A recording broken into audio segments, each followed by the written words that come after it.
Hey guys, welcome to Devbhoomi Career Point. आशा करता हूँ आप सभी लोग स्वस्थ होंगे, काफ़ी अच्छी आपकी स्टडी चल रही होगी। तो एक बार आपका फिर से स्वागत है परीक्षा वाणी महाकुंभ के भाग 30 में। और आज से जो टॉपिक शुरू होने वाले और ज़्यादा महत्वपूर्ण है, जहाँ से आपके हर एग्जाम में क्वेश्चन बनता ही बनता है। देखिए, मैंने आपका जनगणना वाला जो टॉपिक था वो पहले करवा दिया। अगर हम बात करते हैं आज के टॉपिक की, तो परीक्षा वाणी महाकुंभ का जो भाग 30 है, इसमें हम परीक्षा वाणी पुस्तक का अध्याय 10 अध्ययन करेंगे। यानी कि जो अध्याय 10 है उत्तराखंड के सांस्कृतिक तत्व वाला चैप्टर, उसके अंतर्गत जितने भी हमारे आर्ट एंड कल्चर के टॉपिक है उनको यहाँ पे कवर करेंगे इस वाले सीरीज में। ठीक है, अभी देखिए ये भी एक लंबी सीरीज है। जैसे जिला दर्शन हमारी थी, अलग अलग दिया मैंने, ऐसे ही जो हमारी आर्ट एंड कल्चर की सीरीज रहेगी वो थोड़ा लंबी होगी। यानी कि हम कुछ भागों में बांटकर इसको प्रेजेंट करेंगे। ठीक है, और ये वेरी इंपॉर्टेंट टॉपिक है भाई, मैं फिर से आपको बोल रहा हूँ। देखिए, परीक्षा वाली महाकुंभ जब से शुरू हुआ, मैंने आपको हमेशा बोला है, इसमें कुछ ऐसे टॉपिक हैं जो आपके एग्जाम पॉइंट ऑफ व्यू से बहुत महत्वपूर्ण होते हैं। जैसे पहला तो उत्तराखंड हिस्ट्री के जो टॉपिक रहे, उसके बाद हमारा जो आ जाता है उत्तराखंड जिला दर्शन वाला टॉपिक, जिसमें हमने पूरे 13 जनपद कवर किए। उसके बाद हमारा तीसरा जो टॉपिक आता है वो आता है सेंसस वाला, यानी कि उत्तराखंड की जनगणना। वहाँ से हमेशा 1-2 क्वेश्चन बनते हैं एग्जाम में। उसके बाद चौथा टॉपिक आज का है जो कि वेरी इंपॉर्टेंट है, उत्तराखंड का आर्ट एंड कल्चर। ठीक है, तो आर्ट एंड कल्चर के अंतर्गत बहुत सी चीज़ें आती है इसमें, तो अभी हम इनको डिस्कस करेंगे। और फाइनली हमारा उसके बाद हमारा एक चैप्टर और है जो महत्वपूर्ण एग्जाम दृष्टि से, वो है उत्तराखंड की जनजातियाँ, यानी कि ट्राइब्स ऑफ उत्तराखंड। तो वो भी महत्वपूर्ण टॉपिक है। ठीक है, तो चलिए ज़्यादा समय न बिताते हुए शुरू करते हैं आज नया अध्याय उत्तराखंड का आर्ट एंड कल्चर। तो जैसा कि परीक्षा वाली पुस्तक के हिसाब से हम चलेंगे, सबसे पहले हम बात करेंगे उत्तराखंड में लोक चित्रकला जो है। ठीक है, तो चित्रकला का देखेंगे यहाँ पे, वेरी इंपॉर्टेंट, यहाँ से भी क्वेश्चन बनते हैं। तो आपको पता है उत्तराखंड में चित्रकला के बहुत से साक्ष्य हमको प्राप्त होते हैं। प्रागैतिहासिक काल के साक्ष्य हमको मिलते हैं। उसके बाद हमको ऐतिहासिक काल के भी कुछ चित्र वगैरह प्राप्त होते हैं। फिर हम आते हैं मध्यकाल में। तो मध्यकाल से आधुनिक काल के बीच में हमारा खासकर जो गढ़वाल में पंवार शासन चल रहा था, वहाँ पर हमारी चित्रकला विकसित होती है। ठीक है, यानी कि हम मान सकते हैं उत्तर मध्यकाल के बाद जो हमारी चित्रकला विकसित हुई, जिसको हम गढ़वाली चित्रकला शैली के नाम से भी जानते हैं, तो वो बहुत ज़्यादा महत्वपूर्ण थी। उसने अपने आप में ही ख्याति प्राप्त की, और विशेषकर उसमें जो योगदान दिया सबसे बड़ा वो था किसका? मोलाराम का। तो मोलाराम से भी क्वेश्चन बनते हैं। आयोग का फेवरेट एक कैरेक्टर है मोलाराम। कभी मोलाराम के चित्र पूछ लिए जाते हैं, कभी मोलाराम का पेशा पूछ लिया जाता है। ठीक है, तो ये सभी चीज़ें आपको पता होनी चाहिए। कभी मोलाराम के हमारे पिता का नाम पूछ लिया जाता है। तो ये सभी चीज़ें क्लियर करेंगे आज के इस टॉपिक में। तो सबसे पहले चित्रकला के प्राचीन साक्ष्यों की अगर हम बात करते हैं, तो प्राचीन काल के साक्ष्य हमको, सबसे जो पुराने चित्र हैं वो कहाँ कहाँ मिलते हैं? तो उत्तराखंड में प्राचीन जो शैल चित्र है, शैल का मतलब होता है पत्थर, पत्थर पे बने हुए चित्र, तो ये हमको मिलते हैं लाखू उडियार से। लाखू उडियार कहाँ पे स्थित है? तो ये अल्मोड़ा के बाड़ेछिना के निकट स्थित है लाखू उडियार। और लाखू उडियार सुयाल नदी के तट पर है। यहाँ पर लाखू उडियार में एक बड़ी सी चट्टान है। ठीक है, और उस चट्टान पे बहुत से चित्र दिखते हैं। आपको लाइव वीडियो देखना है तो उसका हमारे प्लेलिस्ट में एक वीडियो भी है लाखू उडियार का, आप ज़रूर वॉच कीजिएगा, आप उसको देखिएगा वीडियो के माध्यम से कैसे चित्र हैं उसमें। उसके अलावा देखिए हमारे अल्मोड़ा में ही कुछ प्लेसेस और हैं। ठीक है, तो वहाँ पे हमको ये चीज़ें देखने को मिलती है, जैसे कि पेटसाल हो गया, पेटसाल में भी चित्र देखने को मिलते हैं। इसके अलावा हमारा फलसीमा, ठीक है, फलसीमा, तो यहाँ पे भी हमको शैल चित्र, यानी कि कुल मिला के उत्तराखंड के बहुत से ऐसे प्लेसेस हैं जहाँ पे हमको शैल चित्र देखने को मिलते हैं। इनमें खासकर बोलूँ तो लाखू उडियार, चमोली का ग्वारखिया उडियार, ठीक है, ये भी महत्वपूर्ण है। ग्वारखिया उडियार में भी हमको चित्र देखने को मिलते हैं, शैल चित्र। किमनी गाँव हो गया, और ल्वेथाप हो गया, हुडली हो गया, हुडली से नीले रंग के चित्र प्राप्त होते हैं। तो ये सभी महत्वपूर्ण प्लेसेस हैं प्रागैतिहासिक कालीन चित्रों के लिए। ठीक है, अब थोड़ा बहुत एक ब्रीफ इनके बारे में जानेंगे, जैसे कि अल्मोड़ा का जो लाखू उडियार है, लाखू गुफा है, यहाँ पर कैसे चित्र हैं? तो यहाँ पर देखिए मानव चित्र हैं जो कि नृत्य करते हुए हैं। ठीक है, मानवों के समूह में नृत्य करते हुए चित्रों को दर्शाया गया। इसके साथ साथ इसमें कुछ पशुओं के भी चित्र देखने को मिलते हैं। ठीक है, ये आपको ध्यान रखना है। इसके बाद हम देखिए जो चमोली वाला ग्वारखिया उडियार है, ग्वारखिया उडियार की बात करते हैं। तो ग्वारखिया उडियार के जो चित्र हैं ना, ये हमारे पशुओं पे ज़्यादा आधारित है। वहाँ पे पशुओं की ज़्यादा चित्र आपको देखने को मिलेंगे। ठीक है, ऐसे ही जो हमारा किमनी गांव है, किमनी गांव के जो चित्र हैं शैल चित्र, ये सभी शैल चित्रों की बात हो रही है। शैल मतलब जो गुफाओं के दीवारों पे बने हुए हैं या किसी उभारदार क्षेत्र पे बने हुए हैं। ठीक है, तो किमनी गांव के जो शैल चित्र हैं, इनमें हथियार और पशु देखने को मिलते हैं। हथियारों के चित्र भी हैं और इसके साथ साथ पशुओं के चित्र भी हैं। ठीक है। इसके बाद बात करते हैं हमारे अल्मोड़ा का ल्यूथाप जो है प्लेस, यहाँ पर मानव को शिकार करते हुए दिखाया गया। ल्यूथाप नामक प्लेस पे जो हमारे शैल चित्र मिलते हैं ना, इसमें मानव को शिकार करते हुए और हाथों में हाथ डालकर जो रिंग डांस होता है जिस तरह से, इस तरह से करते हुए दिखाया गया। ऐसे ही उत्तरकाशी का जो हुडली है, हुडली इसलिए इम्पोर्टेंट है क्योंकि हुडली के जो शैल चित्र हैं इनमें नीले रंग का उपयोग हुआ है, नीले कलर का, तो ये बहुत महत्वपूर्ण है। ठीक है, तो ये तो हमारे प्रागैतिहासिक कालीन चित्रकला के साक्ष्य डिस्कस किए हमने। इसके बाद देखिए हमारा जो मध्यकाल और आधुनिक काल है ये इंपॉर्टेंट हो जाता है। तो 16वीं सदी से लेकर 19वीं सदी तक जो उत्तराखंड राज्य में चित्रकला की शैली विकसित हुई ना, इसको हम गढ़वाल शैली के नाम से जानते हैं। कभी क्वेश्चन बन सकता है, डैश डैश से लेकर डैश डैश सदी तक राज्य में गढ़वाल शैली प्रचलित हुई या चरम पे पहुंची, तो आपका 16वीं सदी से 19वीं सदी, वेरी इंपॉर्टेंट है, आपको याद रखना है। ठीक है, और गढ़वाल शैली दोस्तों ये पहाड़ी शैली की ही एक बोल सकते हैं ब्रांच है। गढ़वाल शैली पहाड़ी शैली की ही एक धारा या ब्रांच है। ठीक है, अब ये गढ़वाल शैली या चित्रकला शैली की उत्पत्ति कहाँ से हुई, थोड़ा इसके बारे में भी जानना जरूरी है। तो सीधे हम जाएंगे 1658 में, वेरी इंपॉर्टेंट ईयर है आपके लिए, क्वेश्चन यहाँ से भी बनता है। तो 1658 में क्या हुआ दोस्तों, हमारा दिल्ली में क्या हो रहा था, सत्ता का एक हिसाब से क्या होता है, घमासान युद्ध चल रहा था सत्ता के लिए, सत्ता का संघर्ष चल रहा था किस किस के बीच में, औरंगजेब और दारा सिकोह के बीच में, औरंगजेब और दारा सिकोह। ठीक है, तो फाइनली औरंगजेब उसमें जीत जाता है और औरंगजेब भी राजा बनता है फिर। तो दारा सिकोह, देखिए दोस्तों, दारा सिकोह ने अपने पुत्र को सेव करने के लिए कुमाऊं की तरफ भेज दिया, क्योंकि वहाँ दोनों में युद्ध छिड़ गया था, दारा सिकोह और औरंगजेब में। और दारा सिकोह नहीं चाहता था कि मेरे बेटे को किसी भी प्रकार की परेशानी का सामना करना पड़े या हो सकता है उसका कत्लेआम कर दिया जाए, तो उसने उसको भेज दिया, भैया पहाड़ों की तरफ चले जा तू। ठीक है, अब जो हमारा दारा सिकोह का पुत्र था, हमारा दारा सिकोह का पुत्र शहजादा सुलेमान सिकोह, तो शहजादा सुलेमान सिकोह सबसे पहले चाहता है कहाँ पे, हमारा कुमाऊं राज्य में। ये वेरी इंपॉर्टेंट है, इतिहास के कुछ महत्वपूर्ण तथ्य जो हमारे उत्तराखंड जीके वाले ऑनलाइन कोर्स में है, एप्लीकेशन पे बहुत सी जगह पे बताया नहीं जाता है। तो सुलेमान सिकोह ने सीधे पकड़ा कहाँ का रास्ता, कुमाऊं का। अब कुमाऊं का राजा बाज बहादुर था उस समय, बाज बहादुर चंद बाजा। बाजा बहुत चालाक आदमी था।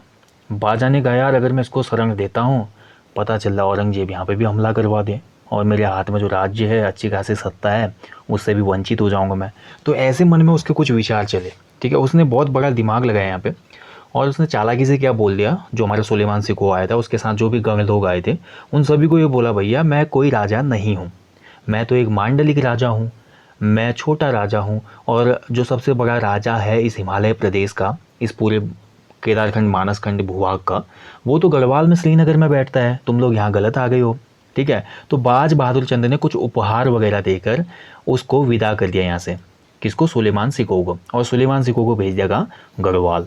तो फिर वो जाता है श्रीनगर में, कहाँ जाता है, श्रीनगर में। अब श्रीनगर में उस समय राजा कौन है, श्रीनगर का राजा उस समय है पृथ्वीपति शाह। ठीक है, तो पृथ्वीपति शाह वहाँ पे राजा होता है और पृथ्वीपति शाह उसको शरण देता है, और गढ़वाल के राजाओं का पहले से ही ये एक बोल सकते हैं कि धर्म राज्य के रूप में स्वीकार करें, या गढ़वाल के राजाओं की एक स्वामी भक्ति बोलें, या अपने बोल सकते हैं कि जो उनका चरित्र था, ठीक है, वो हमेशा क्या करते थे कि शरणागत की रक्षा करने के लिए वो जान भी दे सकते थे, यानी कि जिसने उनके दरबार में शरण ली है उसके लिए वो कुछ भी कर सकते थे। तो यहाँ पर पृथ्वीपति शाह भरोसा दिलाता है, ठीक है, और रानी कर्णावती भी होती है उसमें, तो ये लोग भरोसा दिलाते हैं कि आपको कुछ नहीं होगा, आप यहीं पे रहो। बाद में बोला जाता है कि बाद में तो फिर कुछ ऐसे वहाँ पे षड्यंत्र होएगी, पकड़वा दिया गया था उसको, ठीक है, और उसकी मौत हो जाती है, ऐसा कुछ बोला जाता है इतिहासकारों के द्वारा। तो ये पूरी कहानी थी। तो अब ये 1658 का वर्ष ही था जैसे ही श्रीनगर में पहुँचता है 1658 में, कौन, शहजादा सुलेमान सिकोह। तो इसके साथ मुगल दरबार के 2 चित्रकार भी आए रहते हैं। अब बहुत से लोग आएंगे, अब सुलेमान जो सिकोह था अकेला तो नहीं आया होगा ना, राजकुमार को अकेला थोड़ी भेजेगा राजा, वहाँ से कुछ गण तो आए होंगे साथ में। तो इन गणों में 2 गण ऐसे थे जो चित्रकार थे प्रोफेशनल, ठीक है, एक का नाम था तुंवर श्यामदास और दूसरा था उसका बेटा हरदास। तो यहीं पे देखिए जो हरदास जो व्यक्ति होता है ना, श्यामदास और हरदास, इसमें से जो हरदास है, हरदास की जो आगे की शाखा है यही गढ़वाली शैली या गढ़वाली चित्रकला शैली को जन्म देगी। ठीक है, तो हरदास के वंशज गढ़वाल शैली के विकास में लगे रहते हैं निरंतर।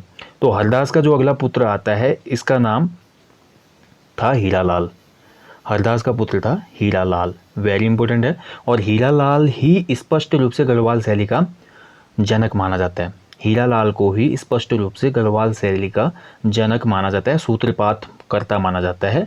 और हीरालाल का पुत्र होता है हमारा मंगत राम। ये मंगत राम नोट कर लो आप, क्योंकि मंगत राम मोलाराम का बाप था। मंगत राम मोलाराम का बाप था, ठीक है। तो हीरालाल का पुत्र मंगत राम था, मंगत राम का पुत्र मोलाराम तोमर। तो मोलाराम तोमर का जो टाइम पीरियड था, मोलाराम तोमर का पूरा नाम भी पता चल गया आज आपको। देखिए मोलाराम का पूरा नाम क्या था, मोलाराम तोमर या तोमर, ठीक है। तो मोलाराम तोमर का जीवन काल जो बोल सकते हैं वो रहा हमारा 1743 से लेकर 1833 तक, ठीक है। 90 साल की उम्र पाई मोलाराम ने। तो ये गढ़वाल शैली का सबसे महान चित्रकार माना जाता है। कभी क्वेश्चन ये बनेगा आपका कि स्पष्ट रूप से गढ़वाल शैली का विकास किसने किया था या जनक कौन था, तो हमारा आंसर होगा हीरालाल। इस चीज़ का ध्यान रखें। जबकि कभी क्वेश्चन ये बनेगा कि गढ़वाल चित्रकला शैली का सबसे महान चित्रकार कौन था, तो आपका आंसर होगा मोलाराम तोमर, ठीक है। मोलाराम तोमर ने बहुत से राजाओं के दरबार में काम किया था, जैसे प्रदीप शाह, ललित शाह, जयकीर्ति शाह, प्रद्युमन शाह, ठीक है। इन 4 राजाओं के शासनकाल तक वो रहा, क्योंकि एज लंबी है उसकी, तो इनका सबका शासन देखा उन्होंने। प्रद्युमन शाह का भी देखा, प्रद्युमन शाह वीर गति को प्राप्त हो गया। फिर सुदर्शन शाह के दरबार में भी गया मोलाराम, ठीक है। सुदर्शन शाह के दिनों टाइम पीरियड में भी रहा वो टिहरी रियासत में, लेकिन सुदर्शन शाह ने वो सम्मान नहीं दिया उसको जो पूर्व राजाओं ने दिया था। इसीलिए मोलाराम ने सुदर्शन शाह को खस राजा भी बोला है, खस राजा, ठीक है। खस राजा, कृपण राजा, और उसके साथ साथ दरिद्र राजा, बेकार राजा, बहुत सी उपाधियाँ दी है। तो ये हमारा इसीलिए बोला था मोलाराम ने, क्योंकि उचित सम्मान नहीं दिया सुदर्शन शाह ने उसको दरबार में, ठीक है। और बोला जाता है कि देखिए जो कुंवर प्रीतम शाह थे, कुंवर प्रीतम शाह को भी ट्रेन किया था मोलाराम ने, ठीक है। कुंवर प्रीतम शाह को भी ट्रेन किया था, यानी कि चित्रकला की ट्रेनिंग दी थी किसने, मोलाराम ने। नोट करें। इसके बाद देखिए मोलाराम जैसे मरता है तो गढ़वाल चित्रकला शैली की अवनति होने लगी। यहाँ पे आप पढ़ते हैं परीक्षा वाले में भी दिया ना, मोलाराम के बाद गढ़वाल शैली की अवनति होने लगी। अवनति का मतलब होता है डाउनफॉल, नीचे आने लगी फिर चित्रकला शैली, जो कि शिखर पे पहुंची थी, मतलब अच्छे से कर नहीं पाए होंगे। मोलाराम के बाद कुछ आते हैं जैसे कि ज्वालाराम, शिवराम, अजबराम, आत्माराम, तेजराम, ये सभी गढ़वाली शैली के अवनतिकालीन चित्रकार हुए। मतलब करा तो सही इन्होंने, लेकिन वो बात नहीं थी इनके चित्रों में, ठीक है। एक चित्रकार तो थे ये पेशे से, लेकिन इनके चित्रों को उतनी प्रसिद्धि नहीं मिल पाई, ठीक है। अब वहीं मोलाराम के कुछ चित्रों को हम देखते हैं दोस्तों। मोलाराम महान चित्रकार था, तो इसके चित्रों के एग्जाम में आने की संभावना ज़्यादा हो जाती है। तो मोलाराम के चित्र थे चंद्रमुखी, मयंकमुखी, उत्कंठिता, नायिका, जयदेव वजीर, दंपति, ये इंपॉर्टेंट है, दंपति नामक चित्र, ठीक है। और इसके अलावा राधा कृष्ण मिलन, ये भी इंपॉर्टेंट है। तो ये सभी हमारे, आप स्क्रीनशॉट ले सकते हैं इसका, ये सभी मोलाराम के चित्र थे। इसके साथ साथ मोलाराम के बारे में मैंने वीडियो तो दिया है आपको, उत्तराखंड की महान विभूतियों में आई थिंक मैंने दिया है मोलाराम का, या मैंने उत्तराखंड के साहित्यकार में दिया होगा, आप ज़रूर वॉच कीजिएगा। मोलाराम चित्रकार के साथ साथ दार्शनिक, कवि और लेखक भी था। मोलाराम की कुछ रचनाएं हैं, गणराजवंश काव्य, गढ़ गीता संग्राम, मनमंत सागर, ये सभी मोलाराम की। और गढ़वाल राज्य वर्णनम, ठीक है, ये भी एक रचना है इसकी, ठीक है। गढ़वाल राज्य वर्णनम, ये भी हमारी मोलाराम की ही रचना है, ठीक है। और इसके अलावा गढ़वाल दुर्दशा भी इसकी एक रचना है, ये भी नोट करेंगे आप। गढ़वाल दुर्दशा, गढ़वाल दुर्दशा इसने कब लिखी, क्योंकि आपको पता है गढ़वाल के इतिहास का सबसे दुखद वर्ष माना जाता है 1803, ठीक है। इस 1803 का जो भूकंप आया था, इसमें मोलाराम की भी जो चित्रशाला थी श्रीनगर में, जहाँ पे कुंवर प्रीतम शाह सीखने आता था, तो इस चित्रशाला में भी बहुत डैमेज हो गया था 1803 में। और मोलाराम ने भी वर्णन किया इसका, श्रीनगर दुर्दशा में भी वर्णन किया है इसका, ठीक है।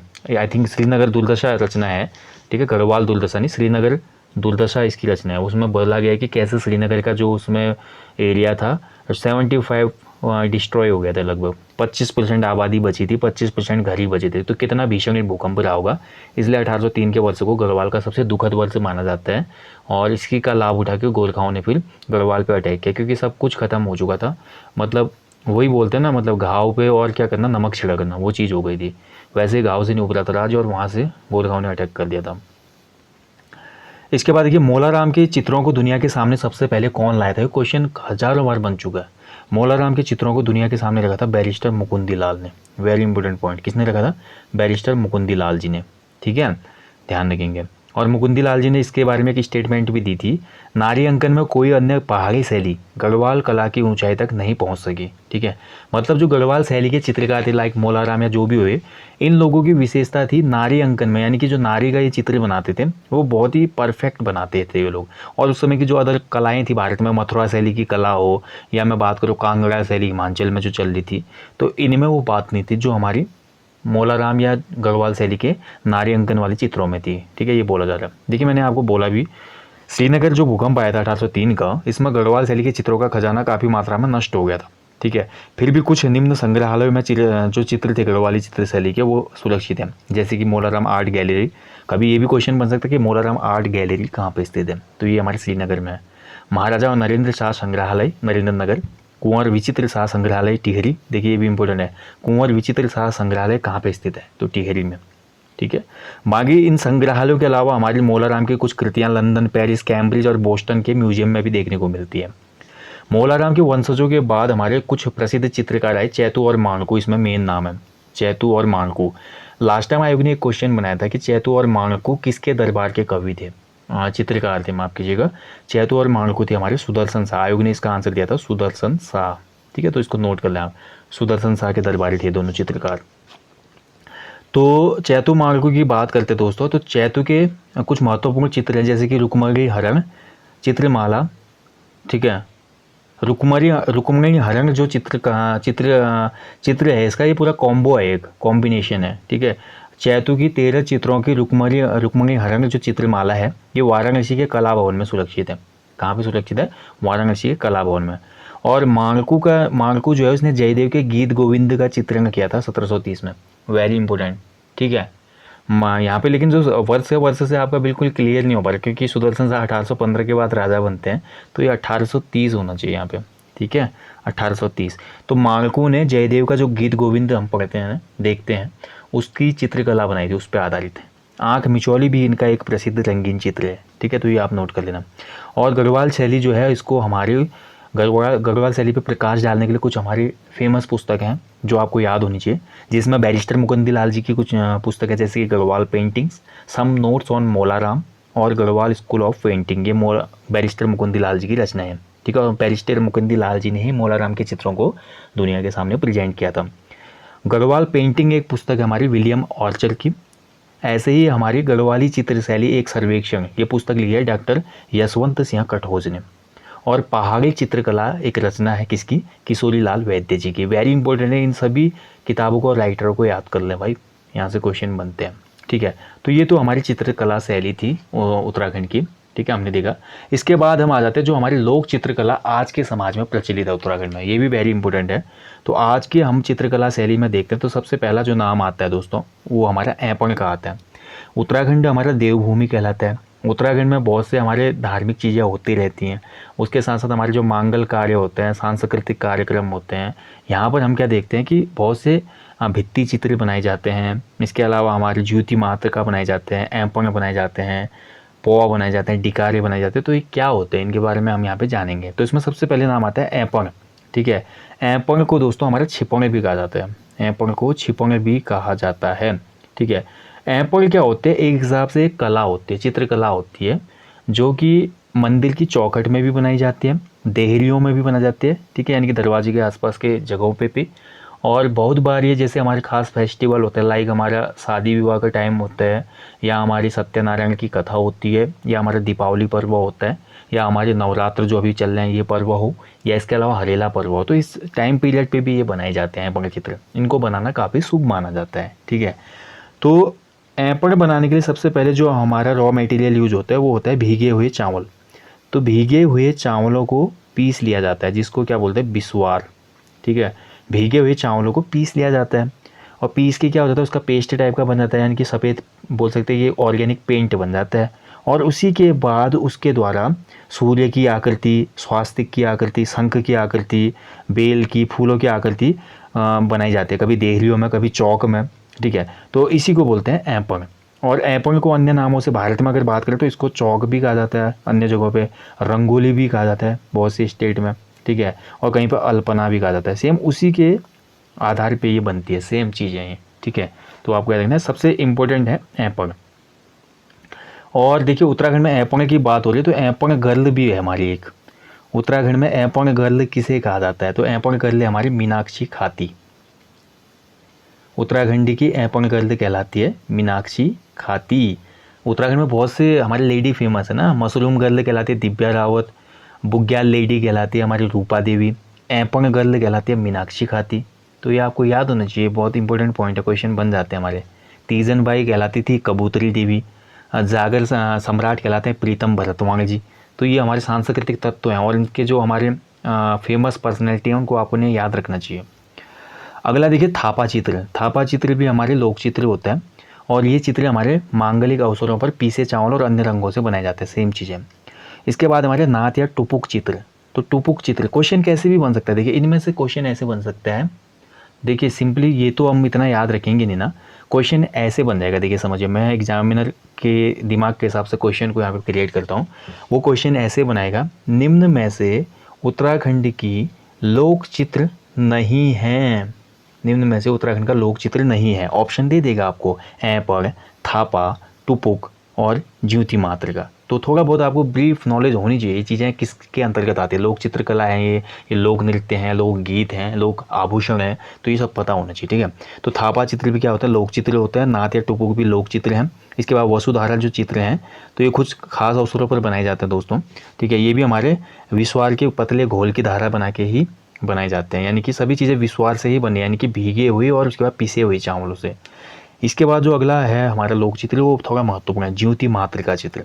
ज्योति मातृका में देखिए विभिन्न रंगों से देवी देवताओं के चित्र बनाए जाते हैं और ये चित्र खासकर जन्माष्टमी, दशहरा, नवरात्रि, दीपावली आदि त्योहारों पर बनाए जाते हैं। अब यहीं पे क्वेश्चन बन जाएगा, इनमें से कौन सा लोक चित्र, इनमें से कौन सा लोक चित्र विभिन्न हमारे शुभ अवसरों पर या धार्मिक अवसरों पर बनाए जाते हैं, ठीक है। तो वहाँ पर आपका ऑप्शन में ज्योति मातृका दिया जाएगा और इसके अलावा कुछ ऐसे ऑप्शन बना दिए जाएंगे जो आपको कंफ्यूज करेंगे। तो इसके हिसाब से आपको ये चीज़ें याद रखनी होंगी कि हमारे खासकर जो फेस्टिवल वाले उत्सव है लाइक जन्माष्टमी, दशहरा, नवरात्रि, दीपावली, मांगलिक कार्य में ज्योति मातृका चित्र बनाए जाते हैं, ठीक है। और ज्योति मातृका चित्र मांगलिक कार्य में वेरी इंपॉर्टेंट होते हैं।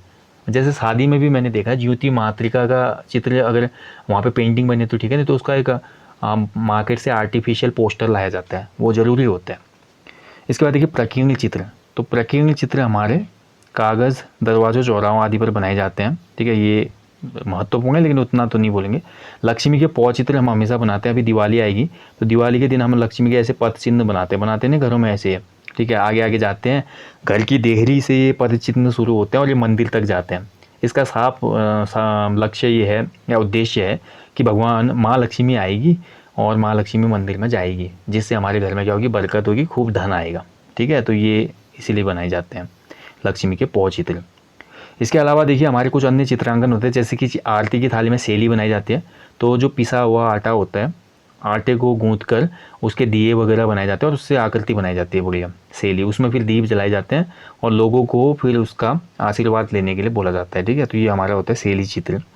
इसके अलावा देखिए बहुत से और भी चित्र हैं, जैसे कि हमारे शरीर पर गोदना, बहुत सी जनजातियाँ खासकर जैसे भोटिया है, थारू जनजाति है, ये टैटू वगैरह करवाते हैं, ठीक है। गोदना ये भी हमारे लोक चित्र में आते हैं। तो उसमें कुछ वो स्पेशल चीज़ें बनवाते हैं, जैसे कि उनका कोई स्पेशल सिंबल होता है या उनका कोई धार्मिक आस्था से जुड़ा हुआ सिंबल है तो वो लोग बनाते हैं, ठीक है। तो ये तो हमारे लोक चित्र हो गए। इसके बाद हम जाएंगे उत्तराखंड की जो शिल्पकला है। शिल्पकला के अंतर्गत दोस्तों वह कला आती है, मतलब जो हस्तशिल्प होता है, यानी कि हाथों के द्वारा कुछ ऐसा यहाँ पे जिसको हम हैंडीक्राफ्ट बोलते हैं सिंपली। तो हैंडीक्राफ्ट कौन कौन सी होती है उत्तराखंड की वो देखते हैं, जिसमें सबसे पहले आता है हमारा जो हमारे काष्ठ शिल्प होते हैं, यानी कि लकड़ी की कला। काष्ठ का मतलब लकड़ी। तो लकड़ी से क्या क्या चीज़ें उत्तराखंड में बनती हैं वो हम थोड़ा देख लेते हैं। आप सभी को पता है उत्तराखंड में मैं पहले बता चुका हूँ, उत्तराखंड वन संपदा और जल संपदा में क्या है दोस्तों, हमारा प्रचुर मात्रा में है, यानी कि हम संपन्न हैं। तो इसलिए उत्तराखंड में काष्ठ शिल्प भी बहुत ज़्यादा देखने को मिलता है, ठीक है। काष्ठ शिल्प के अंतर्गत हमको बहुत सी चीज़ें देखने को मिलेंगी, जैसे कि पाली, ठेकी, कुमैया, भदेल, नाली। नाली क्या होता है हमारा, ये मापक पैमाना होता है जो कि लकड़ी का ही बना होता है। ठेकी जो है उत्तराखंड के पर्वतीय अंचलों में दही जमाने वाला एक क्या होता है, बर्तन होता है लकड़ी का, ठीक है। तो ये सभी आपको पता होना चाहिए, वो बहुत महत्वपूर्ण है। तो ये काष्ठ शिल्प में बनता है दोस्तों। इसके अलावा देखिए काष्ठ शिल्प में हमारी जो एंगेज्ड है वो एक महत्वपूर्ण ट्राइब है उत्तराखंड राज्य की, राजी ट्राइब। कभी क्वेश्चन बन सकता है, उत्तराखंड राज्य की कौन सी जनजाति काष्ठ शिल्प में बहुत ज़्यादा क्रियाशील है? तो ये राजी जनजाति है। इसके अलावा काष्ठ शिल्प में हमारा एक, आपको पता ही है दोस्तों, घास होती है रिंगाल। रिंगाल, ठीक है, रिंगाल का कई बार वैज्ञानिक नाम भी पूछा गया है। चलिए आप कमेंट कीजिए रिंगाल का वैज्ञानिक नाम क्या है। और रिंगाल जो होता है ये बम्बू का छोटा रूप होता है। जो बम्बू बांस होती है ना, बांस भी घास होती है, बांस पेड़ नहीं होता, आप हमेशा याद रखेंगे, बांस घास की एक प्रजाति है। और रिंगाल की दोस्तों बहुत सी चीज़ें बनती हैं। ये हस्तशिल्प उद्योग में एक महत्वपूर्ण, बोल सकते हैं कि हमारा रॉ मटेरियल है, जिसके प्रयोग से क्या क्या चीज़ बनाई जाती है, कंडी, चटाई, सूप, टोकरी, मोष्टा। मोष्टा क्या होता है? मोष्टा इज़ लाइक अ कालीन, कालीन की तरह होता है ये बड़ा, लेकिन ये किससे बना होता है? हमारा रिंगाल से। और खासकर ये मोष्टा किस काम आता है? तो पर्वतीय अंचलों में मैंने देखा है ये मोष्टा काम आता है अनाज को सुखाने के लिए, लाइक गेहूँ, धान और दालें इसमें फैलाई जाती हैं बहुत अच्छी तरीके से, ठीक है। तो इसमें बहुत अच्छे से सूखती हैं बोलते हैं, और उसमें जो मॉइस्चर है बिल्कुल ख़त्म हो जाता है, और अनाज की सड़ने की या ख़राब होने की संभावना न्यून हो जाती है। इसके अलावा जो हमारे रिंगाल के अलावा बाँस का भी यहाँ पे काफ़ी यूज है हमारा शिल्पकला में। बाँस से हमारे सूपे बनते हैं, डाले बनते हैं, कंडी बनती है, टोकरी बनती है, ठीक है। तो देखिए उत्तराखंड राज्य में जो ये टोकरी बनाने वाले हैं या ये हमारे पारंपरिक कार्य करते हैं कुटीर उद्योग काष्ठ शिल्प का, इनको क्या कहा जाता है? इनको रूड़िया कहा जाता है, ठीक है। क्या कहा जाता है? रूड़िया। वेरी इंपॉर्टेंट है ये रूड़िया। क्वेश्चन बन सकता है कि उत्तराखंड में बांस और रिंगाल का जो पारंपरिक कार्य करते हैं या पुश्तैनी कार्य करते हैं, उनको किस नाम से संबोधित किया जाता है? तो उनको रूड़िया नाम से संबोधित किया जाता है, ठीक है। तो ये वेरी इंपॉर्टेंट है आपको। इसके अलावा बेंत होता है हमारा, बेंत से हमारी टोकरियाँ, फर्नीचर आदि भी बनते हैं, बेंत, ठीक है। नेक्स्ट है देखिए राज्य में अगला जो मैं बोलूँ हस्तशिल्प में, फिर आ जाता है रेशा और कालीन शिल्प। तो रेशा और कालीन शिल्प के अंतर्गत जो हमारा भांग का एक पौधा होता है, इस भांग के पौधे से जो प्राप्त रेशा होता है, इस रेशे से कुल्थे बनते हैं, कंबल बनते हैं, दरी बनती हैं, रस्सियाँ बनती हैं। जैसे जूट होता है ना, जूट का जो रेशा होता है उसी प्रकार का होता है भांग का रेशा भी। खासकर इससे दरी, रस्सियाँ और जो हमारा कंबल वगैरह बनाए जाते हैं। पिथौरागढ़ के धारचूला एवं मुनस्यारी और चमोली के कुछ क्षेत्रों में कालीन उद्योग काफ़ी प्रसिद्ध है। तो कालीन उद्योग भी है, खासकर जो हमारी पिथौरागढ़ में भोटिया जनजाति है और हमारी माणा गांव वाली जो जनजाति है भोटिया की ही उपजाति है, रोंगपा वगैरह वहाँ पे रहते हैं ना, तो वो लोग क्या करते हैं, हमारा ये कालीन उद्योग में काफ़ी ज़्यादा इन्वॉल्व हैं। ये भेड़ों के ऊन से बनाते हैं, जिसमें हमारा पश्मीना शॉल हो गई, चुटका हो गया। चुटका मतलब एक हमारा लिहाफ टाइप का ही होता है, मतलब जो हमारी आर्टिफिशियल आपने देखी होगी ना ब्लैंकेट, उसी टाइप का होता है, लेकिन ये भेड़ के ऊन से बना होता है। कंबल हो गया, दन हो गया, दन हमारा कालीन की तरह ही होता है, ठीक है। और थुलमा हो गया, ये भी हमारा लिहाफ की तरह होता है। पंखी हो गई, एक पतली सॉल को हम जैसी होती है वैसी बनती है पंखी। तो ये सभी हमारे किस में आते हैं? कुटीर उद्योग में आते हैं, जनजाति। इसके बाद देखिए अगला जो शिल्प है वो है मृत्तिका शिल्प, ठीक है। मृत्तिका शिल्प भी महत्वपूर्ण है, यानी कि मृत्तिका का मतलब क्या हुआ? मिट्टी। तो मिट्टी का भी कुछ शिल्प यहाँ पे प्रचलित है, जैसे कि मिट्टी से क्या क्या बनते हैं? मिट्टी के बर्तन यहाँ बनते हैं, दीपक बनेंगे, अभी दिवाली का टाइम आ रहा है। सुराही हो गया, गमला हो गया, चिलम हो गया, चिलम मतलब जिसमें बूढ़े लोग तंबाकू पीते हैं, हुक्का। गुल्लक हो गया, डिकारे हो गया, ठीक है। डिकारे बहुत महत्वपूर्ण हो जाता है इसमें। डिकारे जो शब्द है इसको समझिए। उत्तराखंड में ना जो मिट्टी की मूर्ति बनते हैं देवी देवताओं की, उत्तराखंड में देवी देवताओं की मिट्टी से निर्मित मूर्ति को ही डिकारे या डिकरा कहा जाता है, ठीक है। इसके बाद देखिए धातु शिल्प। तो धातु शिल्प भी काफ़ी ज़्यादा प्रचलित है राज्य में, ठीक है। धातु जैसे नाम से पता चल रहा है, तो बहुत से हमारे चांदी और तांबे के आभूषण यहाँ पे देखने को मिलेंगे आपको। और इसके अलावा राज्य में एक समुदाय है टमटा समुदाय। तो टमटा समुदाय के लोग तांबे, एल्यूमिनियम, पीतल आदि के बहुत से हमारे बर्तन बनाते हैं, ठीक है। खासकर अल्मोड़ा में हमको देखने को मिलेंगे, इसीलिए अल्मोड़ा को हमारा पीतल नगरी और ताम्र नगरी भी कहा जाता है, क्योंकि पीतल और ताम्र के बहुत से यहाँ पे बर्तन आपको देखने को मिलेंगे, मैन्युफैक्चरिंग होते हैं। लाइक गागरी हो गई, गागर जिसको हम बोलते हैं, और इसके अलावा पीतल की थाली वगैरह हो गई, पीतल के लोटे हो गए, गिलास, जग, बहुत सी चीज़ें आपको देखने को मिलेंगी तांबे पीतल की। इसके बाद अगला है देखिए चर्म शिल्प। तो चर्म शिल्प दोस्तों स्थानीय भाषा में उत्तराखंड में जो चर्म शिल्प करते हैं इनको बाड़ई या हमारे क्या कहा जाता है? सारकी कहा जाता है, ठीक है। ये इंपॉर्टेंट है। तो स्थानीय भाषा में चर्म शिल्प करने वालों को बाड़ई या सारकी कहा जाता है। और राज्य की बात करते हैं तो लोहा घाट हो गया, जोहार घाटी हो गया, मिलम आदि प्लेसेस पे हमारे शिल्प, चर्म शिल्प जो है काम कर रहे हैं, और इससे हमारे पर्स, बैग, जूते वगैरह बनते हैं, ठीक है। लेकिन बहुत कम स्तर पे है ये चर्म शिल्प। तो मूर्ति शिल्प हमारा चल ही रहा है दोस्तों। मूर्ति शिल्प हमारा बहुत ज़्यादा फेमस है उत्तराखंड राज्य में। तो मूर्ति शिल्प में हमको बहुत से पाषाण, धातु और लकड़ी आदि की मूर्तियाँ देखने को मिलती हैं, जिनमें से कुछ मूर्तियों का हम डिस्कस भी करेंगे। क्वेश्चन ऐसे आपके सीधे बन सकते हैं कि ये मूर्ति कहाँ पे है या किस जगह पे स्थापित है। तो इसमें सबसे पहले विष्णु की देवलगढ़ मूर्ति आती है, देखिए, ठीक है। तो विष्णु की जो देवलगढ़ मूर्ति है, ये क्वेश्चन बनेगा कि कौन सी शताब्दी की है, तो 11वीं शताब्दी के आसपास की है। आदि बद्री की मूर्ति, तो देखिए आदि बद्री की जो मूर्ति है ये अभंग मुद्रा में स्थापित है। इसके 4 हाथ हैं, ठीक है, ध्यान रखेंगे, वेरी इंपॉर्टेंट है। वामन मूर्ति, तो विष्णु भगवान का 5वां जो अवतार था वामन अवतार था, और ये काशीपुर में स्थित है। देखिए क्वेश्चन बन सकता है कि विष्णु भगवान के वामन अवतार वाली मूर्ति निम्न में से किस प्लेस पे है। ऑप्शन आ जाएंगे 4, तो काशीपुर आपको याद होना चाहिए। अगला देखिए शेष शयन मूर्ति, तो ये हमारी बहुत सी जगहों पर देखने को मिलेगी आपको। नृत्य मुद्रा में शिव मूर्ति, तो ये जागेश्वर के नटराज मंदिर में, देखिए जागेश्वर में एक नटराज मंदिर भी है जहाँ पे हमको नृत्य मुद्रा में शिव की मूर्ति देखने को मिलती है, और गोपेश्वर मंदिर में भी स्थित है। देखिए दोनों जगह स्थित है, जो भी आ जाए क्वेश्चन में वैसे देखिएगा। ऐसे ब्रह्मा की मूर्ति हमको देखने को मिलती है दोस्तों द्वाराहाट के रतनदेव के एक छोटे मंदिर पे, ठीक है। और दूसरी मूर्ति हमारी बैजनाथ म्यूजियम में है ब्रह्मा जी की। बैजनाथ की मूर्ति जो है दोस्तों ये शिव मूर्ति वीर्यसन मुद्रा में, देखिए वेरी इंपॉर्टेंट है, बैजनाथ की शिव मूर्ति वीर्यसन मुद्रा में है। जागेश्वर की मूर्ति, जागेश्वर में जो शिव प्रतिमा है वो भी बैजनाथ की तरह ही है। ऐसे देखिए नृत्य करते हुए गणपति, ये वेरी इंपॉर्टेंट है, ये क्वेश्चन बना भी है किसी एग्जाम में। नृत्य करते हुए गणपति की मूर्ति कहाँ पर स्थित है, तो ये जोशीमठ में स्थित है, और इसमें आपको देखने को मिलेगा कि गणेश जी की 8 भुजाओं से युक्त मूर्ति है, और 11वीं शताब्दी के आसपास की है। ऐसे ही शिव की संहारक मूर्ति, संहारक मतलब रौद्र रूप वाली होगी, और ये लाखा मंडल में स्थित है, ठीक है, यहाँ से प्राप्त हुई है लाखा मंडल से। लाखा मंडल को तो मूर्तियों का भंडार वैसे ही कहा जाता है। तो लाखा मंडल की मूर्ति गणपति की है, देखिए, और लाखा मंडल को मैं पहले बता चुका हूँ आपको, मूर्तियों का भंडार कहते हैं उत्तराखंड में। द्वाराहाट में सूर्य मूर्ति प्राप्त होती है जिसमें सूर्य समभंग मुद्रा में है। मेखंडा की पार्वती प्रतिमा, तो मेखंडा में हमको पार्वती की मूर्ति देखने को मिलती है। लाखा मंडल की गौरी प्रतिमा, तो ये 8वीं-9वीं शताब्दी की है दोस्तों। बैजनाथ की मूर्ति, बैजनाथ की मूर्ति में हम देखते हैं ये देवी मूर्ति है, और इसमें हमारी समपादष्टानक मुद्रा में बैठी हुई है देवी।